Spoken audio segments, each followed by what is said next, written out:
ओम श्रीमद्भगवद्गीता उत्कलानुवाद। ओम परमात्मे नमः। दशमोऽध्याय विभूति योगो।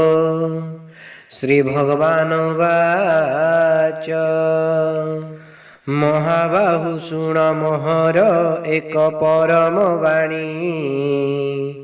तुम हित अर्थे कहूची तुमे मो प्रिय जानी। देवता अथवा महर्षि लीला विभूति मोर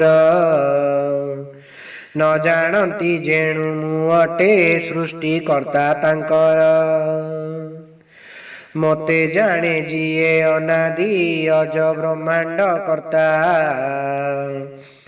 मनुष्यंक मध्ये ज्ञानी से पाप विमुक्त सदा। बुद्धि ज्ञान मोह शून्यता क्षमा जन्म मरण। सुख दुख सत्य दया जे भय अभय सम। दम तप दान अहिंसा जस जस तृष्टि। ममता संतोष ए सबु पार्थ मोहर सृष्टि। भृगु आदि सप्त महर्षि सहसनक आदि। मनुम मानस सृष्टि जे तांक ठारु भूतादि। जोग तत्व आउ विभूति जाने जिए मोहर। दृढ़ तत्व ज्ञान लभे से नाई संशय तार। समस्त जगत कारण सर्वे मोठारु जन्म। एहा जानी ज्ञानी भक्त जे सदा करे भजन। मन प्राण सह समर्पी इंद्रियादि मोठारे। कथन श्रवण कीर्तने रत रुहे संसारे। श्रद्धा भक्ति सह एकाग्र चित्ते जे भजे मोते। ज्ञान करे ताकु प्रदान मोर प्राप्ति निमंते।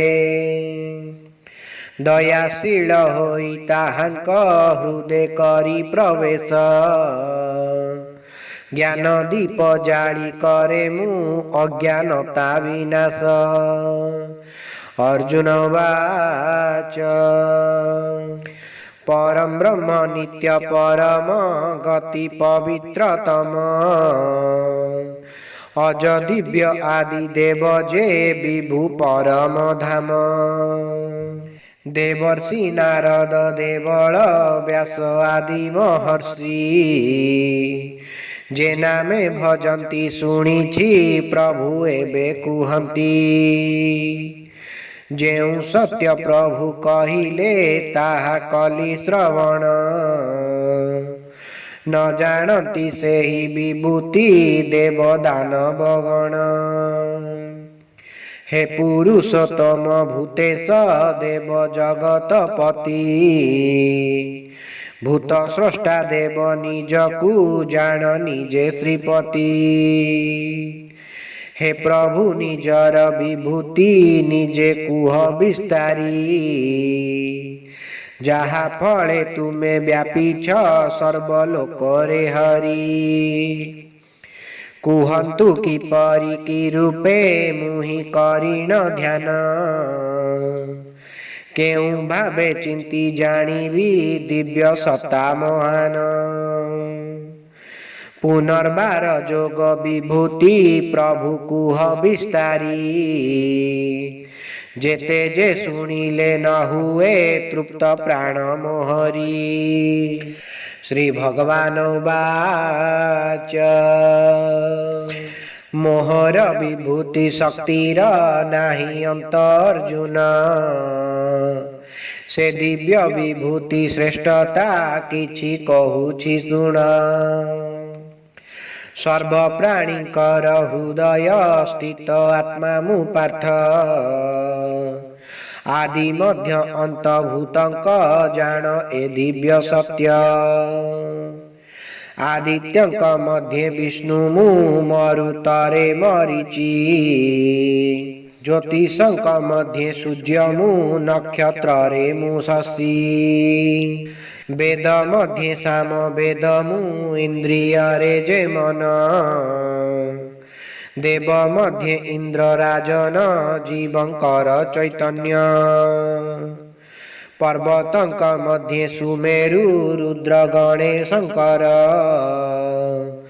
वसु मध्ये अग्नि राक्षस जक्ष मध्ये कुबर सेनापति मध्ये स्कंद मु जलाशये सागर पुरोहिते बृहस्पति मु जान हे पार्थवीर महर्षि मध्ये मु भृगु ध्वनि मध्ये ओंकार यज्ञ जप यज्ञ स्थावरे मुहि जेहि माचल देवर्षि मध्ये नारद वृक्ष मध्ये अश्वत्थ सिद्धे कपिल मु गंधर्व मध्ये जे चित्ररथ अश्व मध्ये उच्च श्रवा मु जिये अमृत साथी गज मध्ये ऐरावत मु नर मध्ये नृपति आयुध मध्ये रे वज्र मु गाभी मध्ये सुरभि प्रजनने मुहि कंदर्प सर्प मध्ये वासुकी नाग मध्ये शेष नाग मु जलचरे वरुण पितृगण मध्ये अज्यमा नृप मध्ये रे जम शंखाकारी मध्ये काल मु पशु मध्ये मृगेन्द्र पक्षी मध्ये विष्णु जानमु दैत्य मध्ये प्रह्लाद नदी मध्ये गंगा माता मु गति मध्ये पवन मत्स्य मध्ये मुहि मगर शस्त्री मध्ये श्रीराम समस्त सृष्टिर आदि मु मध्य पुणी जे अंत विद्या मध्ये आत्मविद्या मु तर्क मध्ये सिद्धांत अक्षर मध्ये रे अकार समास रे जे द्वंद्व सृष्टिकारी मध्ये ब्रह्मा मु काले काले अनंत सर्वग्रासी मृत्यु मुहि जे भविष्यंक उद्भवी नारी मध्ये क्षमा स्मृति श्री धैर्य वाणी मु बुद्धि मास मध्ये मार्गशीर मु ऋतु मध्ये वसंत स्तोत्र रे बृहत साम मु छंदे गायत्री छंद छलकारी मध्ये द्वित मु तेजस्वी जे तेज विजयी मध्य रे उद्यम गुण मध्य रे सत्व जदुवंशे वासुदेव मु मुनि मध्ये मु व्यास पांडवंक मध्ये अर्जुन कवि जे शुक्राचार्य शासन कर्तांक दंड मु ज्ञानी मध्य रे ज्ञान जयाभिलाषिंक नीति मु गोपनीय मौन सर्वभूतंकर बीज मु जानी था अर्जुन विश्वे नाही किछि एपरि न करी मु उत्पन्न मोर विभूतिर नाही जे आदि अंत अर्जुन तुम पाई एठी संक्षेपे कली ताहा वर्णन मने रख पार्थ जगते जहा गौरवमय मोर ठारु ताहा उत्पन्न सर्वे मो अंशचय किबा प्रयोजन तोहर एते ज्ञान रे पार्थ एक अंशे व्याप्त जगते एहा अटे यथेष्ट ओम श्रीमद्गीता उत्कलानुवाद विभूति योग नाम 10 अध्याय समाप्त। हरि ओम तत्सत् हरि ओम तत्सत् हरि ओम तत्सत्।